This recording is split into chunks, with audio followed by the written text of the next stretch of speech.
आप सभी अपने जितने भी घटक दल हैं इन दलों के साथ बैठक किए और उसके बाद प्रेस कॉन्फ्रेंस कर रहे हैं, सभी दलों के साथ मतलब कि बैठक की, इसके बाद क्या कहना चाहिए? देखिए, भारत एनडीए गठबंधन चुनाव लड़ रही है।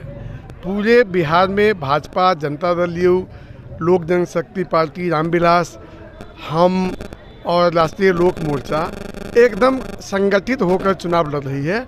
और आज सारे कार्यकर्ता जो बूथ स्तर के हैं एनडीए घटक दल के, उन्होंने बैठकर संकल्प लिया, अपने चुनावी अभियान को आरंभ किया और जीत के सभी मंत्र पर चर्चा हुआ। और लगातार आप जनसंपर्क कर रहे हैं, क्षेत्र में कैसा मतलब कि लहर चल रही है एनडीए के पक्ष में। लेकिन एक सवाल गूंज रहा है जो आपके प्रतिबंधित बराबर उठा रहे हैं कि बाहरी को भगाना है, बाहरी को भगाना है। आप मेरे प्रतिद्वंदी प्रोपेगेंडा मास्टर है, अविश्वसनीय बातें हमेशा वो बोलते रहते हैं। जिनने भी ऐसा बोला है, जनता को इससे कोई लेना देना नहीं है। मैं तो यहाँ का प्रतिनिधि रह चुका हूँ जुलाई 2009 से जुलाई 2015 तक, और मैं इसी लोकसभा क्षेत्र के बेलसन विधानसभा क्षेत्र का वासी हूँ। सर, जब आप एमएलसी थे तो ये क्षेत्र सर आप ही के अंदर आते हैं। एमएलसी रहे उस समय ये क्षेत्र तो सीतामढ़ी शिवहर दोनों हमारे यहाँ था। तो फिर बाहरी कैसे हो गया? वही तो मैंने कहा कि ये गलत नैरेटिव सेट करने का असर बिहार के मतदाताओं पर नहीं है। ये चाहते हैं बिहार में नीतीश कुमार जी के सरकार की जो विकास योजनाएं आम लोगों को लाभ पहुंचा रही है, उसको बाधित करना। ऐसा बिहार की जनता नहीं चाहती है, रीगा की जनता नहीं चाहती है। बड़े उत्साह से लोग एनडीए के पक्ष में मतदान करने के लिए मन बनाकर बैठी है और प्रचंड बहुमत से रीगा विधानसभा क्षेत्र में एनडीए की जीत होगी। सीतामढ़ी जिला के सभी सीट पर एनडीए प्रत्याशियों की जीत भारी अंतर से होने वाली है। बैद्यनाथ प्रसाद जिंदाबाद, जिंदाबाद, जिंदाबाद, जिंदाबाद, बैद्यनाथ प्रसाद जिंदाबाद, जिंदाबाद, जीतेगा भाई, जीतेगा, जीतेगा भाई, जीतेगा।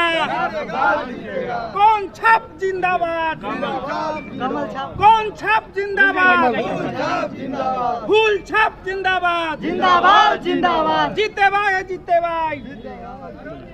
आज रीगा मंडल के एनडीए कार्यकर्ताओं के साथ विचार विमर्श पहले से निश्चित था और आज विचार विमर्श संवाद हुआ है।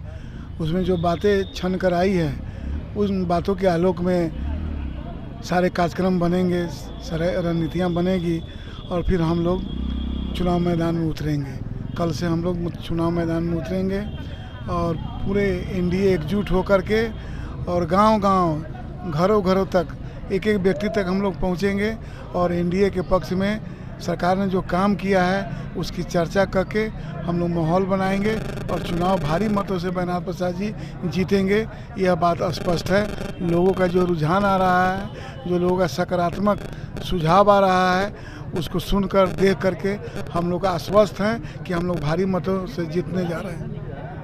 सर, आप विधायक रह चुके हैं, कला मंत्री भी थे, कहीं ना कहीं आपका टिकट कट गया और लोगों में एक भ्रम चल रही है जातिगत, क्या कहीं आप लोगों में मतभेद है क्या?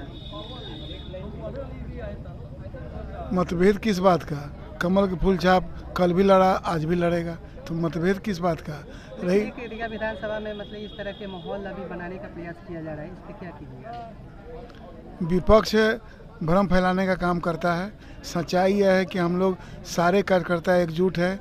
एनडीए के एक एक घटक दल के कार्यकर्ता, नेता सब एकजुट है और सीतामढ़ी ज़िले में 8 सीटों हम लोग जीतने का काम करेंगे और नीतीश कुमार जी को सीतामढ़ी ज़िले से एक मजबूत मैंडेट मिलेगा। इस बात के लिए हम लोग आश्वस्त हैं। सर, आप क्षेत्र में भी घूम रहे हैं, आपको समस्या भी देख रहे होंगे। सबसे ज़्यादा रीगा विधानसभा क्षेत्र में समस्या क्या है? देखिए, रीगा की जो भी बची खुची समस्या है उसके लिए पार्टी ने बैद्यनाथ जी को आज भेजा है।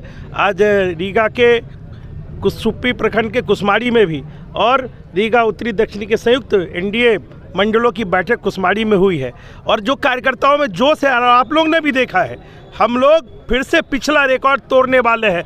पिछली बार 32,000 से जीते थे, इस बार 50,000 के अंतर से। जो कार्यकर्ताओं का जोश, मोदी जी और नीतीश जी का जो काम है वो काम लेके हम लोग जनता के बीच में जा रहे हैं और कहीं विपक्ष का इस जिले में 8 की 8 सीट में उनका खाता नहीं खुलेगा। एनडीए की झोली में 8 सीट जाने वाली है। आप 14 तारीख को फिर से हम लोग का इंटरव्यू लीजिएगा। जोर से मतलब अफवाह फैल रही है और ये चल रही है। अरे विपक्ष का काम ही है। देखिए विपक्ष जो आप बोल रहे हैं, विपक्ष का उनके पास कुछ है ही नहीं जो जनता के बीच में जाएंगे। वो करेंगे क्या? झूठ बोलेंगे, भ्रामक प्रचार करेंगे, यही उनका अस्त्र है। उनके पास कोई मुद्दा ही नहीं जिनके आधार पर वो वोट मांगे। खुद जनता में थोड़ी